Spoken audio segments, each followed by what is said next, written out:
साथियों नमस्कार।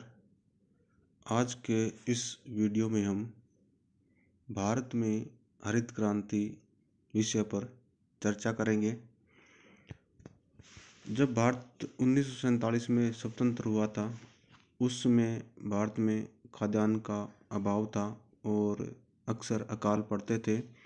और भारत में जो कृषि का स्वरूप था वो परंपरागत कृषि था, यानी उसमें कृषि में जो श्रम था वो पशुओं से होता था, यानी कि किसान ऊंट बैल की सहायता से खेती करता था और उसमें उसका निर्वाह भी बहुत मुश्किल से होता था। और 1964-65 और 1965-66 में भारत में अकाल पड़ा और भारत के सामने भूखमरी की समस्या पैदा होगी और भारत में फूड सिक्योरिटी की एक प्रॉब्लम पैदा होगी। इससे निजात दिलाने के लिए भारत में कृषि के क्षेत्र में नई तकनीक को अपनाया गया और जिसके फलस्वरूप कृषि का उत्पादन वो क्रांतिकारी रूप से बढ़ा। और इस परिघटना को हम भारतीय कृषि के इतिहास में हरित क्रांति या ग्रीन रिवॉल्यूशन के नाम से जानते हैं। भारत में 1966 में कृषि के क्षेत्र में नवीन तकनीकों को अपनाया गया, जिसके अंतर्गत उच्च उत्पादक किस्म के बीज, हाई यील्ड वैरायटीज़, जिसमें मुख्यतः गेहूं और चावल की किस्मों का शुरू में उपयोग किया गया था, उर्वरकों, कीटनाशकों और सिंचाई सुविधाओं के उपयोग से खाद्यान्न उत्पादन में क्रांतिकारी वृद्धि हुई। और भारतीय कृषि इतिहास में इस कृषि घटना को हरित क्रांति या ग्रीन रिवॉल्यूशन के नाम से जाना जाता है। जैसा कि 1964, 65 और 66 में अकाल पड़ा था और भारत में भूखमरी की समस्या पैदा हो गई थी, इस समस्या से निजात दिलाने के लिए कृषि विकास की इस नवीन रणनीति का प्रयोग सर्वप्रथम 1960-61 में गहन कृषि जिला कार्यक्रम के रूप में किया गया। और ये जो गहन कृषि जिला कार्यक्रम था वो देश के 7 जिलों में पायलट प्रोजेक्ट के रूप में लागू किया गया। और इस जो गहन कृषि जिला कार्यक्रम था, इसमें गेहूं की और चावल की हाई यील्ड वैरायटीज़, फर्टिलाइज़र है, पेस्टिसाइड है और सिंचाई सुविधाओं और अन्य कृषि इंफ्रास्ट्रक्चर का यूज किया गया था। और जिसके परिणाम स्वरूप इन 7 जिलों में कृषि के क्षेत्र में और इन फसलों के चावल और गेहूं के उत्पादन में बहुत ज़्यादा वृद्धि हो गई थी। और फिर इस विधि को देश के पंजाब, हरियाणा और पश्चिमी उत्तर प्रदेश राज्यों में अपनाया गया 1966 में, और बाद में इसे भारत के अन्य राज्यों में भी लागू की गई। सर्वप्रथम गेहूं की रस्ट बीमारी से मुक्त मैक्सिकन बोनी हाई यील्ड वैरायटीज़ किस्म का बीज बोया गया तथा चावल की फिलीपींस में तैयार उच्च उत्पादन किस्म बीज का प्रयोग किया गया। इन दोनों उन्नत किस्मों के बीजों से इनका उत्पादन क्रांतिकारी रूप से बढ़ा और बाद में गेहूं चावल के अलावा मक्का, बाजरा, चना, सरसों, ग्वार, कपास, मूंगफली, दलहन, तिलहन की फसलों के लिए भी उच्च उत्पादन किस्म के बीजों या HYV सीड्स का प्रयोग भारतीय कृषि में किया गया।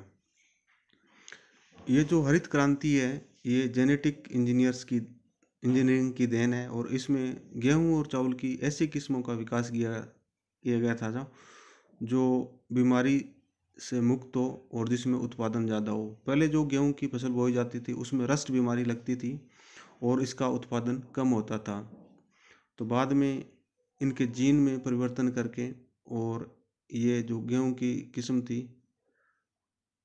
मैक्सिकन वो रस्ट बीमारी से मुक्त थी और उसका उत्पादन भी ज़्यादा था।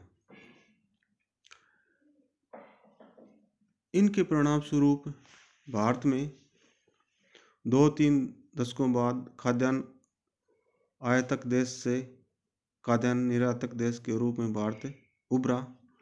और भारत में इस ग्रीन रेवोल्यूशन को जन्म देने वाले कृषि वैज्ञानिक डॉक्टर एस नहीं है, SM है, ये MS नहीं है, ये SM है, स्वामीनाथन को भारतीय हरित क्रांति का father of Indian green revolution के नाम से जाना जाता है। SM स्वामीनाथन है ये, इसको टाइप मिस्टेक हम मानेंगे। और स्वामीनाथन को कृषि के क्षेत्र में महत्वपूर्ण काम करने के लिए इनको 1967 में पद्मश्री और फिर 1971 में रमन मैगसेसे पुरस्कार, 1972 में पद्म भूषण पुरस्कार और 1987 में वर्ल्ड फूड प्राइज और 1989 में भारत सरकार द्वारा पद्म विभूषण सम्मान से सम्मानित किया गया। और इन्होंने बाद में स्वामीनाथन रिसर्च फाउंडेशन चेन्नई में स्थापित की 1988 में, और जिसका उद्देश्य भारत में सस्टेनेबल एग्रीकल्चर और फूड सिक्योरिटी तथा बायोडाइवर्सिटी को स्थापित करना था। और हरित क्रांति के बदौलत ही भारत में फूड सिक्योरिटी हो पाई है। वैसे हरित क्रांति के जनक अमेरिका के कृषि विशेषज्ञ थे और जिनका नाम था नॉर्मन अर्नेस्ट बोरलॉग, और इनको ग्रीन रेवोल्यूशन का पिता या फादर ऑफ ग्रीन रेवोल्यूशन कहा जाता है। और इन्होंने मेक्सिको में मैक्सिकन व्हीट वैरायटी का अनुसंधान किया था, और जिसके फलस्वरूप विश्व में और विश्व के विशेषकर विकासशील देशों में भूखमरी की समस्या का हल मिला था। और इस कार्य के लिए उनको 1970 में नोबेल पीस पुरस्कार दिया गया। और इसी ग्रीन रेवोल्यूशन की वजह से पंजाब, हरियाणा, पश्चिमी उत्तर प्रदेश में खाद्यान्न विशेषकर गेहूं का बहुत ज़्यादा उत्पादन हुआ। और पंजाब को तो ब्रेड बास्केट ऑफ इंडिया या भारत का अन्न का कटोरा के नाम से भी जाना जाता है। हरित क्रांति के कारण भारत में कृषि तकनीक एवं संस्थागत सुधार हुए, कृषि उत्पादन में सुधार हुआ तथा कृषि के परंपरागत रूप के स्थान पर औद्योगिक और वाणिज्यिक स्वरूप का विकास हुआ। हरित क्रांति के कारण भारत में केमिकल फर्टिलाइजर या रासायनिक उर्वरकों का प्रयोग बढ़ा। 1960-61 में भारत में जो प्रति हेक्टेयर रासायनिक उर्वरकों का उपयोग था वो 2 किलोग्राम था, और जो 2014-15 में बढ़कर 128 किलोग्राम प्रति हेक्टेयर हो गया। और इसी प्रकार 1960-61 में देश में रासायनिक खादों की कुल खपत है वो 2.9 लाख टन थी, जो बढ़कर 15-16 में 267.5 लाख टन हो गई। इसी तरह उन्नतशील बीजों या हाई यील्डिंग वैरायटीज़ सीड है उनका भी प्रयोग बढ़ा, और जो शुरू में गेहूं और चावल तक सीमित था, बाद में ये बाजरा, मक्का, ज्वार जैसी फसलों में भी लागू किया गया। हरित क्रांति के फलस्वरूप भारत में सिंचाई सुविधाओं का विकास हुआ, और इसके कारण भारत में 1951 में देश में कुल सिंचाई क्षमता 223 लाख हेक्टेयर थी, जो बढ़कर वर्तमान में लगभग 141 मिलियन हेक्टर हो गई है। इसके साथ कृषि का मैकेनाइजेशन या यांत्रिकरण हुआ और इसके फलस्वरूप कृषि में आधुनिक कृषि उपकरणों जैसे ट्रैक्टर है, थ्रेसर है, हार्वेस्टर, बुलडोजर, डीजल व बिजली के पंप सेट्स आदि के उपयोग का प्रचलन भी बढ़ा और इस प्रकार कृषि में पशुओं अथवा मानव शक्ति का प्रतिस्थापन शक्ति या पावर द्वारा किया गया और जिससे कृषि क्षेत्र में उत्पादकता में वृद्धि हुई। इसके अलावा कृषि सेवा केंद्रों, कृषि विश्वविद्यालय, राष्ट्रीय बीज निगम, राष्ट्रीय कृषि विकास निगम तथा कृषि अनुसंधान केंद्र की स्थापना हुई जो कृषि के क्षेत्र में नए नए प्रयोग और अनुसंधान कर रहे हैं। इसके साथ ही कृषि के उत्पादन और उत्पादकता में भी वृद्धि हुई। हरित क्रांति से भारत में कृषि क्षेत्रफल तथा उत्पादकता में वृद्धि हुई। विशेषकर गेहूं, बाजरा, धान, मक्का तथा ज्वार के उत्पादन में काफ़ी वृद्धि हुई और जिससे भारत खाद्यान्न में आत्मनिर्भर हो गया। 1950 और 51 में देश में खाद्यान्नों का कुल उत्पादन 5.1 करोड़ टन था जो क्रमशः बढ़कर 2016-17 में लगभग 28 करोड़ टन हो गया। भारत खाद्यान्न उत्पादन में कुछ उच्चावच या उसमें कुछ गिरावट भी हुई है, वो सिर्फ मौसमी बीमारियों या मौसम की प्रतिकूलता के कारण हुआ है और वो कुछ सीमित समय के लिए हुआ है जिससे फूड सिक्योरिटी पे कोई ज़्यादा प्रभाव नहीं हुआ। और कृषि क्रांति के कारण भारत में कृषि के परंपरागत स्वरूप में भी परिवर्तन हुआ है।